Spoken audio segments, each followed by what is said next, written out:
दोस्तों, इस बात को महसूस करके देखिए कि आपकी परिस्थिति जैसी भी हो, आपकी आमदनी कितनी भी हो, लेकिन आपने उस आमदनी का कुछ पैसा बचा लिया है। ट्रेन से धक्के खाकर आप जैसे तैसे अयोध्या पहुंच भी गए हैं और पूरी श्रद्धा से राम लला के चरणों में आपने अपनी गाढ़ी कमाई का कुछ पैसा चढ़ावे के रूप में दिया।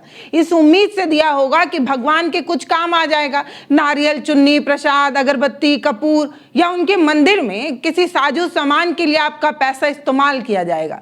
लेकिन क्या हो जब आपको ये पता चले कि आपने जिस पैसे को श्रद्धा के लिए दिया था, जिस पैसे पर आपकी खूब आस्था थी, उस पैसे को किसी ने खा लिया है और डकार तक नहीं मारा है। आपके उस गाढ़ी कमाई पर डाका डाल दिया गया है, तो आपको कैसा लगेगा? मैं मजाक बिल्कुल भी नहीं कर रही हूं और ये मजाक का विषय है भी नहीं। वो लोग जो राम के नाम पर सत्ता में आए थे, वो लोग जो राम के नाम की सीढ़ी लगाकर दिल्ली की तख्त पर पहुंचे थे, आज उन्हीं लोगों ने राम के दरबार में सेंधमारी कर ली है। और वो भी सेंधमारी ऐसी वैसी नहीं, ना खाऊंगा ना खाने दूंगा कहने वालों ने ऐसा नारा लगाया है कि खुद खाए हैं और इतना खाए हैं कि डकार तक नहीं मार रहे। अब जरा सोचिए, जिस बाहुबली से बड़े बड़े खौफ खाते हों, जिसके रसूख के आगे पूरा सिस्टम और पुलिसिया सिस्टम पानी भरता हो, आज वही बाहुबली कैमरे पर आकर ये कह रहा है कि मैं डरा हुआ हूं, अगर मैं सच कह दूं तो शायद बहुत गड़बड़ हो जाएगी। वो लोग बहुत ताकतवर हैं। अरे आप ही के ताकत से तो पूरा सिस्टम डर रहा था, अब आप किस ताकत से डर रहे हैं महोदय? जरा बता तो दीजिए, हम जानना चाहते हैं, क्योंकि आपके नाम के आगे बाहुबली लगता है। अब आपसे बड़का वाला कौन बाहुबली उत्तर प्रदेश में आ गया भैया? समझ रहे हैं आप? मतलब वो ये कहना चाह रहे हैं कि उनसे बड़े वाले बाहुबली कहीं नाराज ना हो जाए, इसलिए वो सच नहीं बता सकते। ऐसे में रामराज में सच बोलने का कूबा किसी के पास है? अब जब रसूखदार लोग, बाहुबली लोग सच नहीं बोल पा रहे हैं, तो आम आदमी सच कहाँ ही बोल पाएगा? क्या हमें ये पता नहीं होना चाहिए कि वो ताकतवर लोग कौन है? आखिर वो लोग कौन है जो हमारी आस्था के पैसे को खा रहे हैं? न खाऊंगा न खाने दूंगा का ढोल पीटने वाले राम के नाम पर क्या क्या खा रहे हैं, ये हमें पता नहीं होना चाहिए। क्यों पता नहीं होना चाहिए कि आखिर ये बाहुबली कौन है जिससे एक बाहुबली थर थर कांप रहा है? सोचिए, आज हम सत्ता के इसी नेक्सस का पर्दाफाश करेंगे और आपको बताएंगे कि आस्था के नाम पर दिन दहाड़े आपकी जेब कैसे काटी जा रही है। अगर आपने भी अंधभक्ति की पट्टी बांधे रखी है और अभी भी आप अंधभक्त हैं, तो आपसे गुजारिश है कि इस वीडियो को छोड़ दीजिए, नहीं तो आप सदमे में जा सकते हैं। क्योंकि इस वीडियो में वो सच्चाई सामने आने वाली है जिससे ये पता चलेगा कि राम के चढ़ावे का पैसा कुछ लोग खा गए, वो भी कोई और नहीं, वो जो राम के सबसे बड़े भक्त थे। क्या गजब का अमृतकाल चल रहा है भैया। जिस राम के नाम पर इस देश के करोड़ों लोगों ने वोट दिया, अपनी जेब काट कर चंदा दिया, अब उसी राम के दरबार में चढ़ावे वाला करोड़ों रुपया गायब हो रहा है। ताकतवर लोग कौन है जिनके नाम से सत्ता के बाहुबली अपनी घिग्गी बंद कर चुके हैं? तो दोस्तों, कुर्सी की पेटी बांध लीजिए, क्योंकि आज बात होगी उस डकैती की जो दिन दहाड़े भगवान के घर में हो रही है। गोदी मीडिया के एंकर हर रोज सुबह चिल्ला चिल्ला कर आपको बताते हैं कि अयोध्या में कितने लाख श्रद्धालु आ रहे हैं। ड्रोन शॉट भी दिखाया जाता है और राम मंदिर की भव्यता भी, लेकिन वो आपको ये नहीं बता रहे हैं कि उन लाखों श्रद्धालुओं द्वारा गर्भगृह की दान पेटी में जो करोड़ों रुपए कैश चढ़ाया गया, जो सोना और चांदी रोज भेंट की गई, वो कहाँ चली गई? वो पैसा कौन खा रहा है? ये बात वो मीडिया वाला कभी नहीं बता पाएगा। जो अपने आप को सबसे तेज तर्रार बताते हैं, वो कभी सच्चाई नहीं बता पाते, न जाने क्यों। आम आदमी 10, 20, 50, 100 और कुछ जो ज्यादा अच्छे महंगे वाले श्रद्धालु हैं, वो 500 रुपए तक चढ़ाते हैं, लेकिन वो पैसा सीधे ताकतवर मगरमच्छों के स्विच बैंक और चुनावी तिजोरी में कैसे एडजस्ट हो रहा है, ये खबर हमारा टीवी चैनल कभी नहीं दिखा पाएगा, क्योंकि उनका एजेंडा पहले से सेट होता है और उस एजेंडे के उधर जाकर वो कुछ नहीं बताते। हाँ, उनकी खबरें जरूर तेज तर्रार हो सकती हैं, 24 घंटे खबर दिखाना है तो कुछ भी तो बकवास करना है, लेकिन आप खुद सोचिए, डबल इंजन की सरकार है, जो ये दावा करती है कि रामराज आ रहा है, लेकिन रामराज का अर्थशास्त्र देखिए, भगवान की दान पेटी का चढ़ावा चढ़ाने की स्पीड तो दुगनी हुई, लेकिन जो पैसा गायब होने की स्पीड थी वो उससे भी ज्यादा दुगनी थी। अब आप सोचिए, जब इसी पैसे का ऑडिट कराने की बात आती है तो ये लोग मुंह फेर लेते हैं।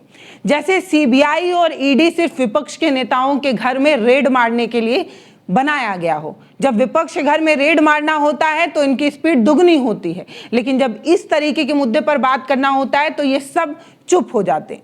भगवान के चढ़ावे में हो रहे करोड़ों के घोटाले और गोलमाल की जब बात आती है तो ये एजेंसियां ऐसे सो जाती हैं जैसे लगता है कि कुंभकर्ण ने भी इन्हीं से ट्यूशन ली हो, सोने की प्रैक्टिस भी इन्हीं ने कराई हो। ऐसी सोने की स्पीड होती है दोस्तों। तो दोस्तों जरा इस फोटो पर गौर फरमाइए। ये नवाब साहब जो सोफे पर हाथ फैलाए बैठे हैं, ये बीजेपी के पूर्व सांसद हैं। आपको पता ही होगा कि कैसरगंज से ये सांसद रहे हैं। उस समय इनका खूब दबदबा हुआ करता था, अब शायद कम हो गया है। लेकिन अब आप समझिए, बाहुबली बृजभूषण शरण सिंह, जब देश की बेटियों ने, महिला पहलवानों ने इन पर गंभीर आरोप लगाए थे, तब इनका सीना 56 इंच का हुआ करता था, लेकिन आजकल गीदड़ का हो गया है लगता है। इन्हें पुलिस का खौफ सता रहा है भैया, कानून का डर सता रहा है। जैसे ही मीडिया ने इनसे राम मंदिर के करोड़ों के चढ़ावे और चंदे का गोलमाल का सवाल क्या पूछ लिया, इनकी घिग्गी बंद हो गई, इनके पसीने छूटने लगे। ऐसा लगता है कि फेविकोल का कोई प्रचार अब इन्हीं से करा लेना चाहिए। ऐसी चुप्पी साधी है इन्होंने, इनके होठ से कुछ निकल ही नहीं पा रहा है। इन्होंने सिस्टम की कलई खोलकर जो कहा वो सुनिए, अगर मैं सच बोल दूंगा तो बहुत लोगों को चोट लग जाएगी, क्योंकि वो लोग बहुत ताकतवर हैं, इसीलिए डर के मारे मैं सच नहीं बोल रहा हूं। ये कौन कह रहा है? कैसरगंज के पूर्व सांसद कह रहे हैं, बृजभूषण शरण सिंह। नाम से पहचानते ही होंगे, अरे बाहुबली हैं भैया, अखाड़ा वखाड़ा खेलते हैं, शरीर पूरी तरीके से हष्ट पुष्ट और तंदुरुस्त है, तस्वीर देख लीजिए। लेकिन इसके बावजूद भी इन्हें डर सता रहा है। कल तक ये लोगों को डराया करते थे और उत्तर प्रदेश का पुलिस इनके सामने जी हुजूरी किया करता था, आज ये खुद ही डरे पड़े हैं।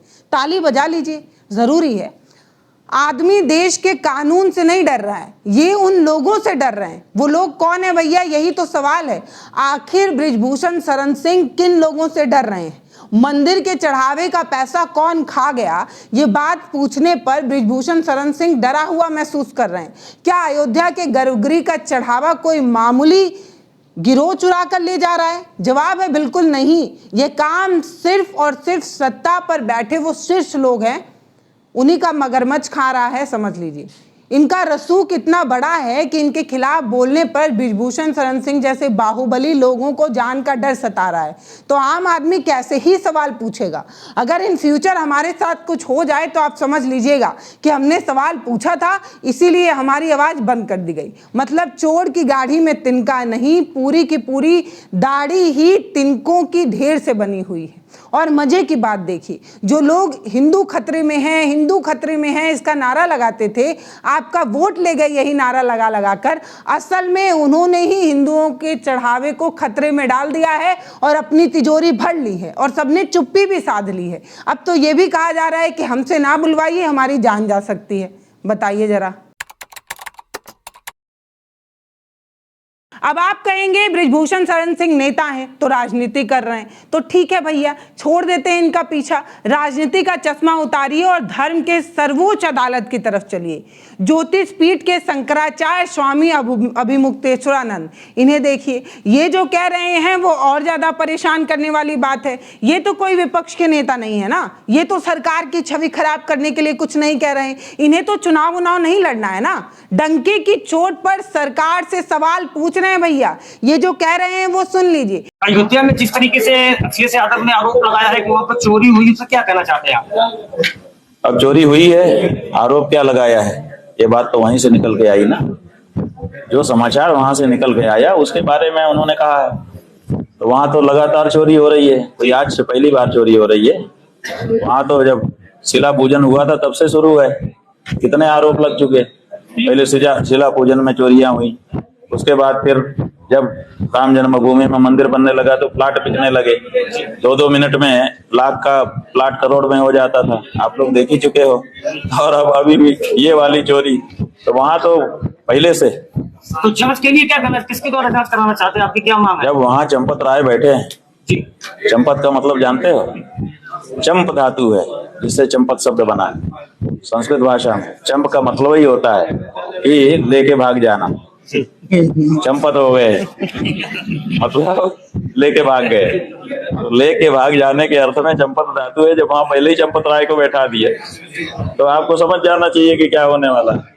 ये साफ कह रहे हैं कि केदारनाथ में 28 किलो सोना जो है वो गायब होने का पहले से आरोप था। अब राम मंदिर के चढ़ावे पर भी जो है वो सवाल खड़ा हो रहा है। अब राम मंदिर का जो चढ़ावा है उसकी पारदर्शिता का हिसाब नहीं हो पा रहा है। धर्म के नाम पर जो कमेटियां बनी हैं वो जनता को कैसे धोखा दे रही हैं, ये बात अभी मुक्तेश्वरानंद ने कही है। जब सनातन धर्म का सर्वोच्च गुरु ही चीख चीख कर ये कह रहा हो कि भगवान के खजाने में डकैती हो रही है, वो भी कोई और नहीं, राम का सबसे बड़ा पुजारी ही डकैती डाल रहा है, तो सुनकर कितना अजीब लगता है। इन्हें ना धर्म से कुछ लेना देना है और न धर्म का चोला पहनने वाले किसी पंडित से कोई लेना देना है। जब शंकराचार्य ने इस तरीके का सवाल पूछा तो इन्हें ही घेर लिया गया। इन्हें अर्बन नक्सली होने का दावा ठोका जाने लगा। सरकार का आईटी सेल इनके पीछे पड़ गया और इनके ट्रोलर्स अक्सर शंकराचार्य के बारे में ऊल जलूल बवाल बका करते हैं। कभी कहते हैं कि ये शंकराचार्य ही नहीं है, कभी कहते हैं कि इनको शंकराचार्य किसने बना दिया, हमें दिखाओ कि तुम शंकराचार्य कैसे हो। काहे दिखाएं तुम्हें, क्यों बताएं कि ये शंकराचार्य कैसे हैं? आप बताइए कि हमारा जो चढ़ावे का पैसा था वो कहाँ गया। जब तक आप ये नहीं बता देते कि हमने बड़ी ईमानदारी से, बड़ी श्रद्धा के साथ राम के लिए पैसा चढ़ाया था, तो फिर आप काहे खा गए? इस सवाल का जवाब है नहीं है। इसी सवाल का जवाब जब कोई पूछता है तो वो आपको विपक्ष का एजेंट लगता है, अर्बन नक्सल लगता है, पाकिस्तानी लगता है, और कुछ नहीं समझ में आता है तो आप उसको कुछ और कह देते हैं, लेकिन बस उसकी बात सुनना नहीं चाहते। मतलब फॉर्मूला एकदम साफ है, जो सत्ता के भ्रष्टाचार में जय जयकार लगाएगा वो राम का परम भक्त कहलाएगा, और जो दान पेटी का हिसाब मांगेगा वो देशद्रोही हो जाएगा। यही वो ताकतवर लोग हैं जिनका जिक्र बृजभूषण सरन सिंह कर रहे थे। हिंदू राष्ट्र बनाने वाले लोगों को लगता है कि उन्होंने हिंदू धर्म का पेटेंट करा लिया है, इन्हें भगवान को भी हिसाब देने की जरूरत नहीं है। मुंह में राम और दान पेटी में हाथ, यही है इनका गुजरात मॉडल। अब इसकी चर्चा खूब हो रही है। ऐसा नहीं है कि ये बात सिर्फ हम कह रहे हैं, आपको पता भी होगा कि अखिलेश यादव से लेकर अभी मुक्तेश्वरानंद तक तमाम लोग इस तरीके की बातें कर चुके हैं। और मेरे पीछे जो आप न्यूज़ कटिंग देख रहे हैं उसमें यह भी पता चला है कि जांच में कुछ लोगों की कॉलर पकड़ी गई है और दबाया हुआ माल भी पकड़ा गया है। तो वो लोग जिनकी कॉलर पकड़कर दबाया हुआ माल निकाला जा रहा था वो कौन थे? वो राम भक्त थे, तभी तो मंदिर में जाने का और गर्भगृह के दान पेटी में हाथ डालने का हक उनके पास था, है ना? था ना? जब चौकीदार ही चोर बन जाए तो विपक्ष को सड़क पर आना ही पड़ता है। समाजवादी पार्टी के मुखिया अखिलेश यादव पिछले 2-2.5 सालों से लगातार कह रहे हैं, बार बार कह रहे हैं, चीख चीख कर कह रहे हैं। अखिलेश यादव ने कई बार कहा कि बीजेपी ने अयोध्या को भ्रष्टाचार का तीर्थ बना दिया है। पहले जमीन के नाम पर किसानों को लूटा गया, 2 करोड़ की जमीन 10 मिनट के अंदर 18 करोड़ की हो गई। रामपथ के नाम पर गरीबों के घर उजाड़ दिए गए, और अब राम के चरणों में जो चढ़ावा चल रहा है, करोड़ों के चढ़ावे को इन नेताओं के चहितों के हाथों पर सौंपा जा रहा है। जब सत्ता के नशे में चूर बीजेपी के नेताओं ने अखिलेश यादव का मजाक उड़ाया, लेकिन 2024 के लोकसभा चुनाव में क्या हुआ? फैजाबाद वाली सीट तो याद ही होगी। ये वो करारा तमाचा था जो जनता ने उन लोगों को जड़ दिया जो सबसे बड़े राम भक्त थे। अयोध्या वाली सीट खुद ही हार गए थे।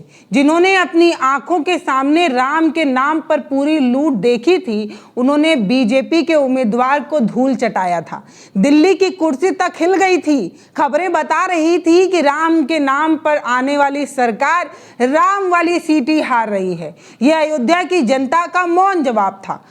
जो बात अखिलेश यादव विपक्ष में रहकर कर रहे थे, उसी बात को बीजेपी का अपना नेता बृजभूषण शरण सिंह अब डरते डरते स्वीकार कर रहा है। महोदय, अब भी आंख खोल दीजिए, धृतराष्ट्र मत बने रहिए। अखिलेश तो विपक्ष के नेता हैं, लेकिन आपके गद्दावर नेता खुद ही ये स्वीकार कर रहे हैं कि सच कह दूंगा तो कुछ लोगों को मिर्च लग जाएगी। इसका मतलब सच कड़वा है और वो सच आपको सुन लेना चाहिए, क्योंकि आपको पता है कि 1 साल के अंदर यूपी में भी चुनाव होने वाले हैं।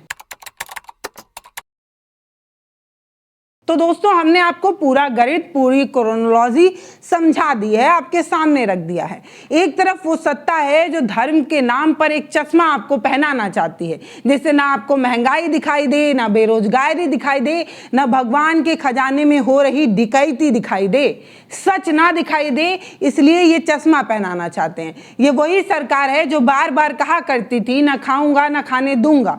इसी का ढोल इन्होंने पीटा था, लेकिन आज हकीकत ये है कि राम के नाम पर कितना खाया जा रहा है कि डकार की आवाज गोंडा से लेकर दिल्ली तक गूंज रही है। बृजभूषण शरण सिंह का डर केवल उनका निजी डर नहीं है दोस्तों, ये बात समझनी होगी।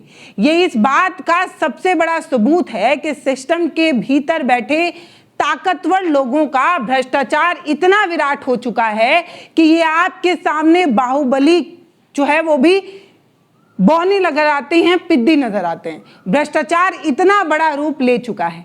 क्या आप चश्मे के नाम पर अपनी गाढ़ी कमाई की इस लूट को यूं ही बर्दाश्त करते रहेंगे, या अब समय आ गया है इस चश्मे को उतार फेंकेंगे?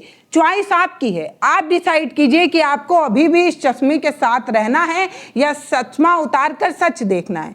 क्या आपको नहीं लगता कि गर्भगृह में चढ़ाने वाला जो करोड़ों का चढ़ावा था वो गायब करना ठीक नहीं था? ये गायब हो रहा पैसा और सोना जो है, इसकी निष्पक्ष जांच होनी चाहिए। वो जनता जो ईमानदारी से भगवान को भेंट चढ़ा रही है, उस भेंट पर किसी राम भक्त का हक नहीं है।